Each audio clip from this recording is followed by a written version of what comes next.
Back and welcome home, Sangha. Welcome to the Yogi and Disneyland show with your host, Eben Sterling. Got a great chapter for you today. We are doing the Temple of the Forbidden Eye, Indiana Jones, and I could not be more excited. I want to give a little credit to Joe Roberts, LSD World Peace, for designing this amazing Thrasher sweatshirt that I am celebrating today. He did the illustration for Phantasmic in the book. So I'll give you a quick flash of, although you'll have to wait a while till we get to that. It's pretty much the last chapter in the book. But today we have the illustrious and amazing Dennis McNett, who did the illustration. It's got Indiana Jones there being devoured by the serpent, by the cobra. It's extra ironic because, as everybody knows, Indiana Jones hates snakes.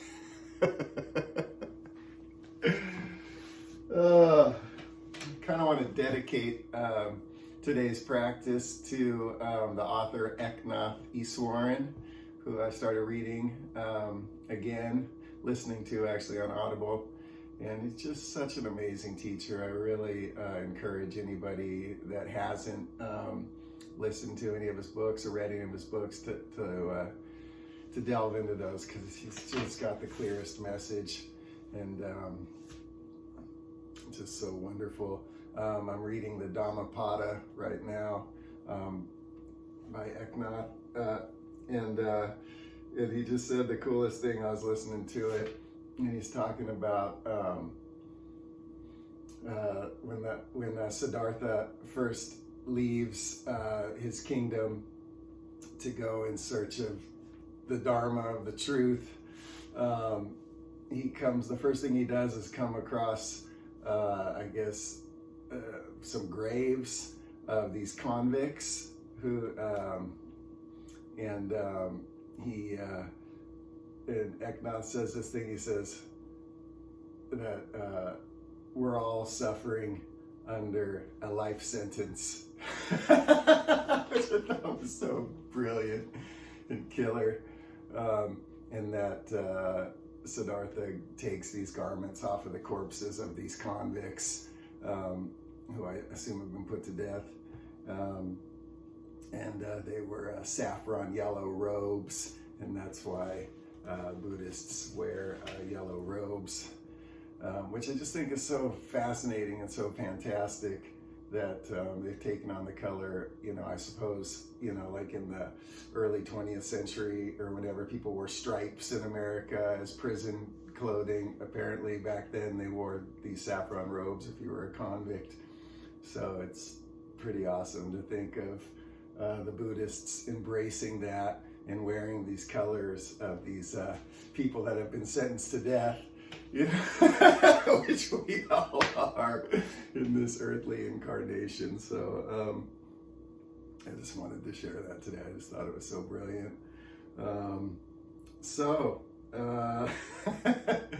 Living life, meeting death. Off we go to Neverland. Indiana Jones and the Temple of the Forbidden Eye. Beware the Eye of Mara. The holy song is the Raiders' March from Raiders of the Lost Ark, or Bhajan, or Bhajan. Feel free to leave comments on how to pronounce that.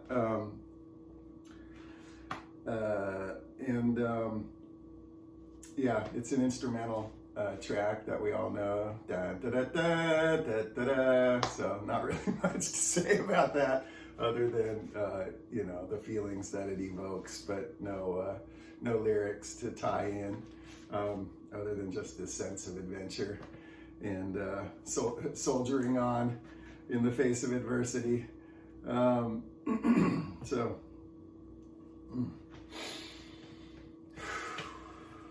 What mysteries await as I cross over into Adventureland? The air is filled with the chattering sound of tropical birds A clamoring racket pulses from the jungle floor beneath Tarzan's treehouse. I am lured into the lush shade of a towering bamboo grove. The path to enlightenment beckons, but I am faced with what seems an endlessly long line of pilgrims blocking the entrance to the temple. A barker in a felt hat, white button-down shirt, and khakis directs me to the single rider line. Yes, the journey inward is ultimately taken alone. Up the path, I begin my Hajj. Above the temple door is a sign emblazoned with the mystic eye, symbol of both the omniscient eye of God and the third eye of inner vision. Below that is a coded message. The shapes and symbols suggest recognizable letters, but staring directly at them seems to muddy their meaning. Then, as if coming in peripherally, through the corners of my consciousness, the message is gleaned. Beware the eye of Mara. O Mara, two-faced lord of the dualistic plane, how readily you expose your presence upon this pleasure isle. I expected you to come in subtle disguise, wrapped in the thin gauze of earthly pleasure, the piercing pain of a lost child, or time wasted in lines leading to broken rides. Yet here you are, called out by name, ready to distract the Buddha himself from his blessed vision of childhood peace and belonging. This archaeological find seems to require no digging at all. All is exposed at the first doorway. Lines are drawn, moksha is a lock. Look into the eye and be cursed, even turn to stone, or avert my gaze, and nirvana is mine. I feel pulled into the temple. Could there be more to this crass temptation? The walls are speckled with symbols, but their meaning is elusive, as if to cast doubt upon that which was so recently exposed. The path opens into a roundabout where a short statue is carved with the image of a supplicant being devoured by a poisonous viper. Perhaps this journey is more fraught with danger than previously suspected. A stone relief upon the wall exposes the face of Mara himself. Look away. Above the image is a coded script. In coded script is written, "Only the blind will see." At the next turn is a stone carving of a man, eyes closed, sitting in lotus position. Above this meditating sadhu, also in code, are the words, "earthly riches." How appropriate that these messages are draped in paradox and contradiction.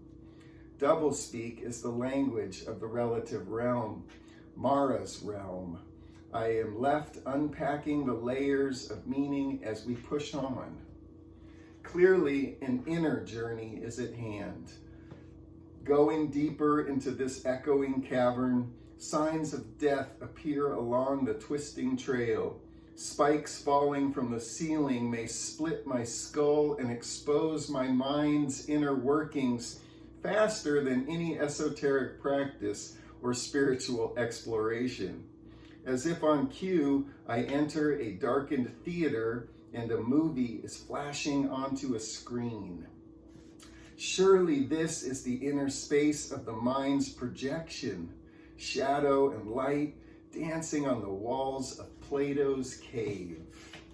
A newsreel beams. Eye on the globe, a mysterious temple and gifts from the gods, an ancient idol with promises, eternal youth, riches, earthly riches, or visions of the future. But those gifts were bait in a deadly trap. For any who looked into the eyes of this double-dealing deity took a detour to doom. How perfectly they have captured the nature of Mara. Carry on, but look not into the eye of the unholy beast. Be not tempted by the golden riches of the Cyclops, the singular vision of greed's narrow path. The message seems clear as the passageway becomes ever more disorienting. Stairways head up and then down with no apparent rationale or reason. A Mahakala is placed along the walkway. Is it there to ward off evil spirits, or simply as a warning to those who would pass into the dark unknown? A vehicle awaits at the bottom of the final staircase. I take the front row and grab the wheel. The coach seems driven by an unseen hand. I raise my arms above my head, let out a whoop, and release control. Brahma is the charioteer.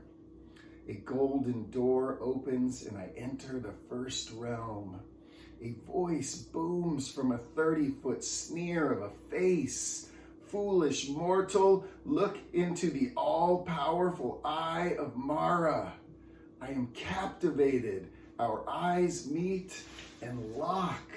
I am unable to avert my gaze. How foolish, what arrogance, what hubris to think I could resist where so many had failed before. Doom is upon me. Annihilation is my fate.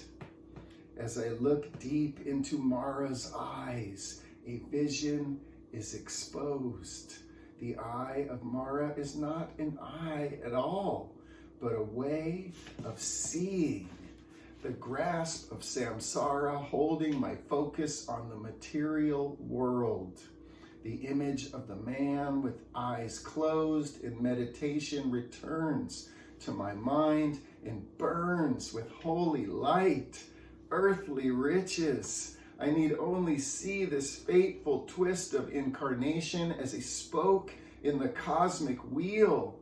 I turn my eyes from Mara's gaze away from the material world and fix upon the world of the spirit. From this vantage, the snakes are no longer ominous foes, but the 7 holy Nagas of Mukalinda. The cobra's head is seen as the symbol of meditation, blocking out the world and directing my vision inward to the fountain of all knowing. After a few wrenching twists and bum-breaking bumps in the pitch of darkness, an enormous inner chamber is exposed. Here, the face of death spews its breath of fire.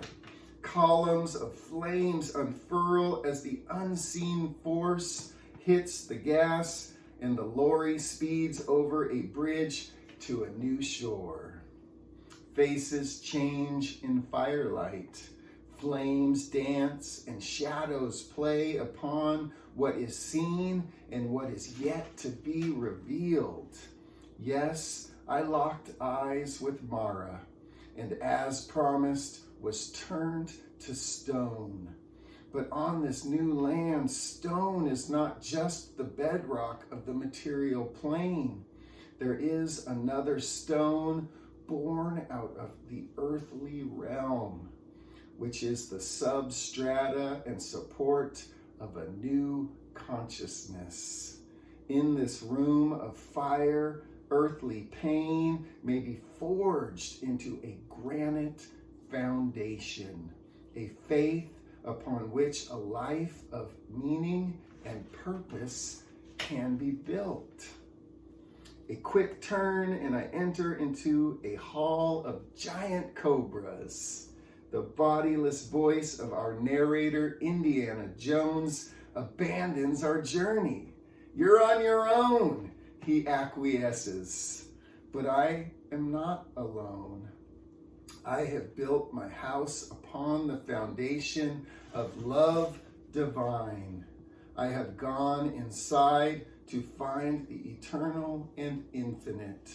These cobras are my meditative brothers. the neckties and amulets of Shiva.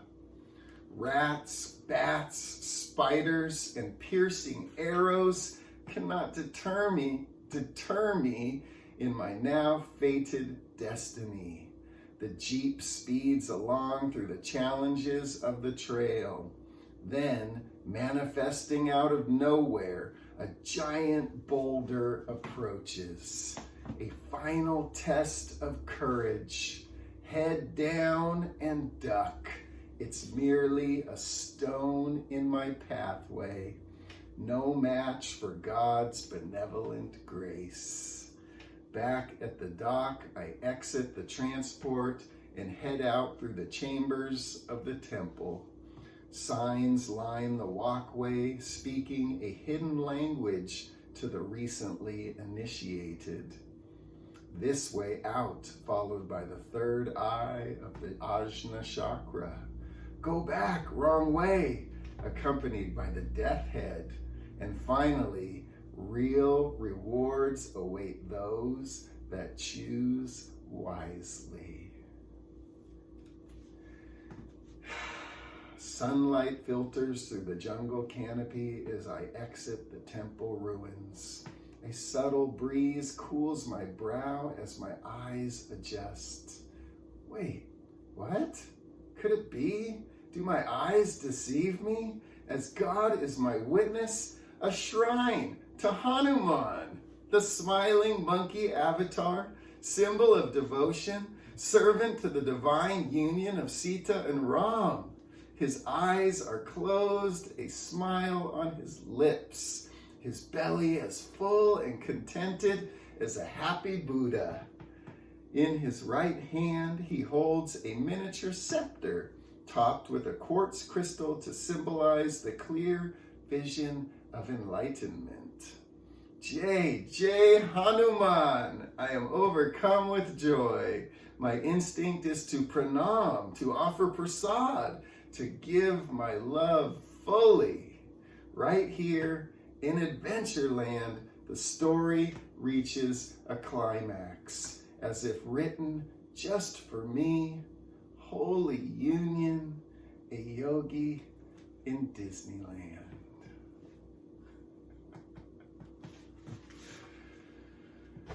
Whew. Life is good. Love is real. I do want to give an extra shout out to Dennis McNett for that illustration. He can be found on Instagram at Wolfbat. And again, to Joe Roberts, who can be found on Instagram at LSD World Peace. It's almost spring, and I love the timing of this practice, because that was the last chapter in the first part of the book, in the purification section of the book. And next we move on to Bhakti, the practice of devotion, of love, the yoga of love, which is so perfect for spring. Today is St. Patrick's Day, February 17th. 2021. And I don't know if it's just a funny coincidence that green is the color of St. Patrick's Day, which I didn't realize I'm wearing all green today.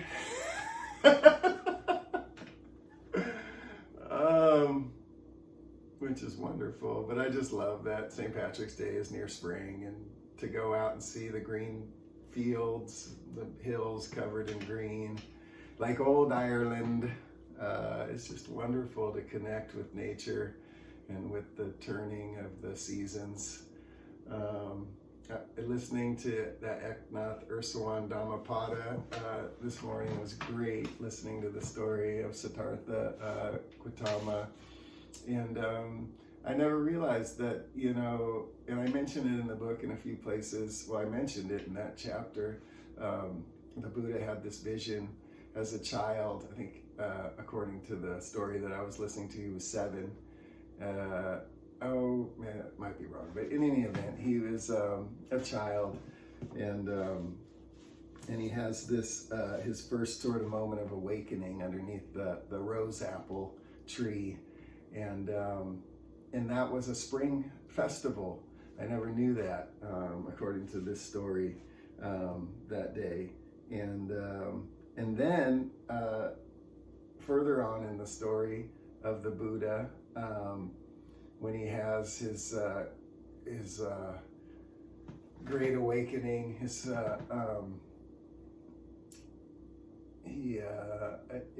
the first full moon of spring, I think they say. So that would be next weekend, not the one coming up, but the one after, on the 28th of March. So I feel like that's a very auspicious day, the first full moon of spring.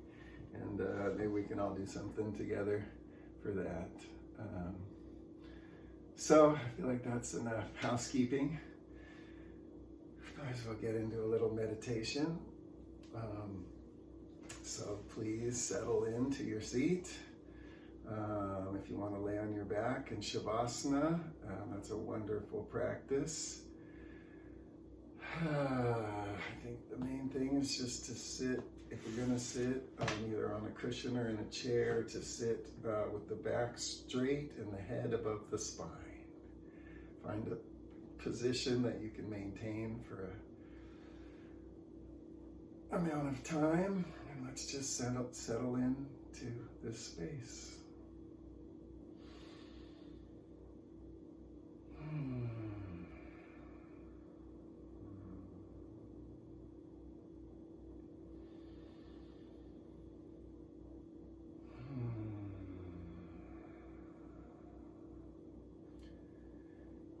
Take a few deep breaths to connect with the spirit of Hanuman, with the wind of Vayu.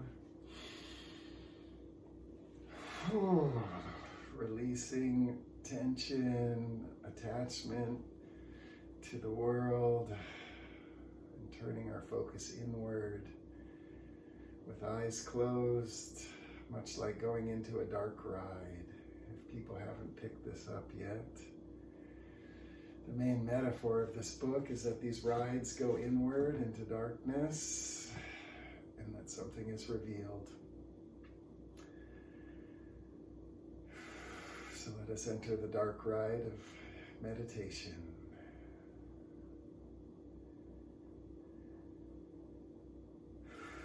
I am just filled with so much joy today. I just can't wipe this silly grin off of my face. So I feel like perhaps doing some smiling meditation. Let's just see what that feels like, to put a smile on our face. Eyes closed, no one to see it, only us to experience what joy feels like. Let this joy permeate our entire being, from toes to the crown of our head, emanating from our heart, shining from our smiling faces.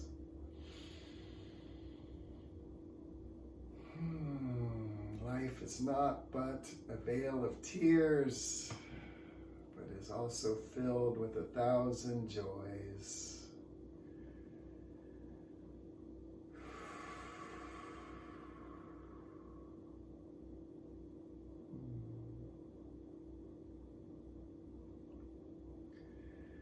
The eye of Mara, of the earthly realm, is not something to be turned away from. It is not to be avoided. Earthly pain and suffering, while inevitable, may be conquered. That is the teaching of the Buddha. That suffering may be conquered. And it is not by turning away and averting the gaze, but going inward, turning our gaze inward to where the experience of suffering is felt.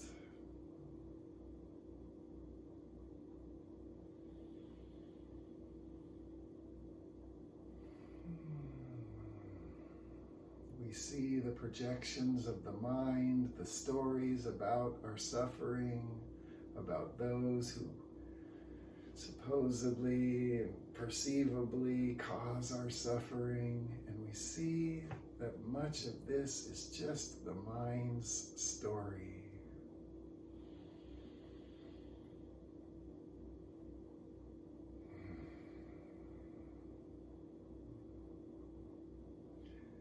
So we anchor in love, in compassion.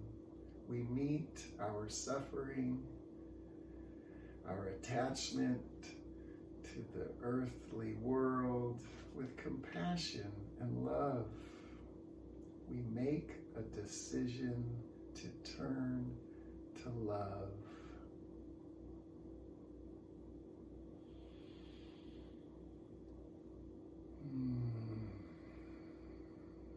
We ride the wind of our breath to the holy home of Hanuman, the happy and devoted, loving being who holds his eye always on Ram, on the Dharma, on the truth, on the path of awakening.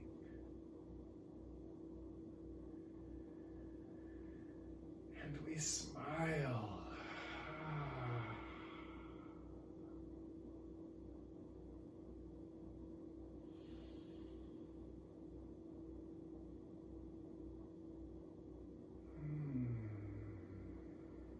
Yes, this world is fraught with pain, with desires unmet, with fear and agony and death. But we do not turn away. We simply open our hearts and give this pain space to be.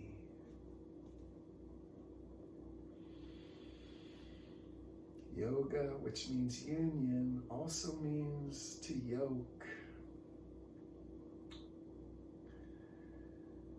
A yoke will contain and control an ox, a beast of burden, this mind of ours. We will come to master it. While it is a wild and untamable beast in many ways, with no pride, it goes where it will. But we learn to direct it in order to plow the field of joy. We plant the seeds within our consciousness by being guided by our heart.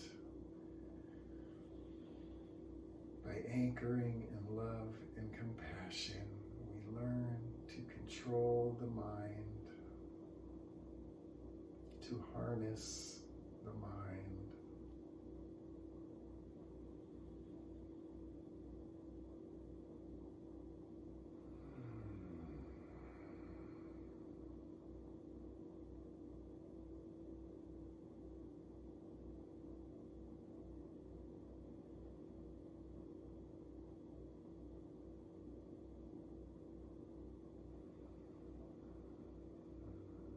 Yes, there is suffering, but there is also impermanence, which means that our suffering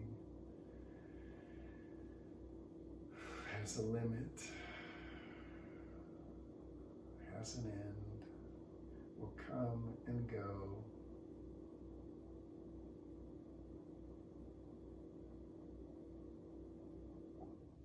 We simply anchor on love by way of the breath.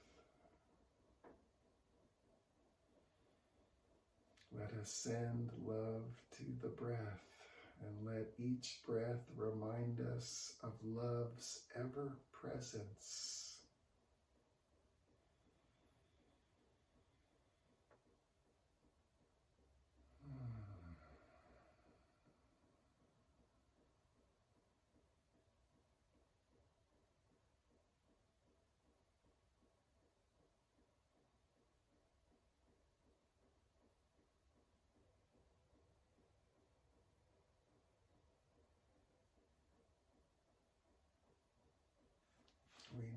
longer grieve in this life sentence, but take up the saffron robes of those condemned to death and imprisoned,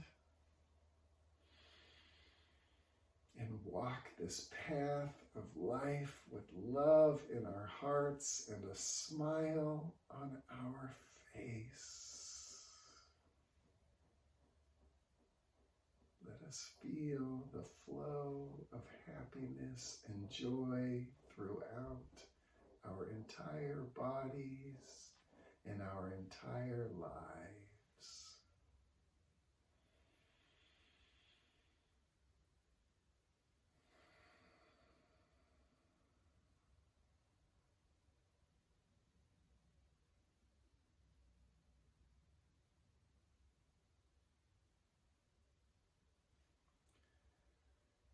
Lead us on, O Hanuman, in this life of joy, in this practice, on this path.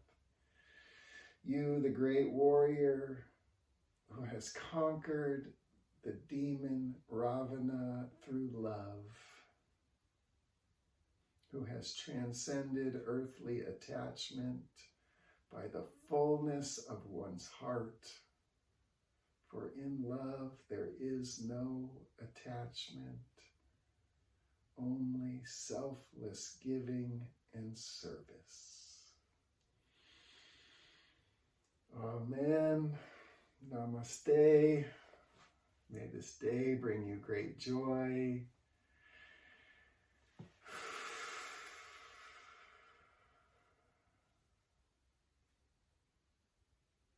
See you next time. Peace.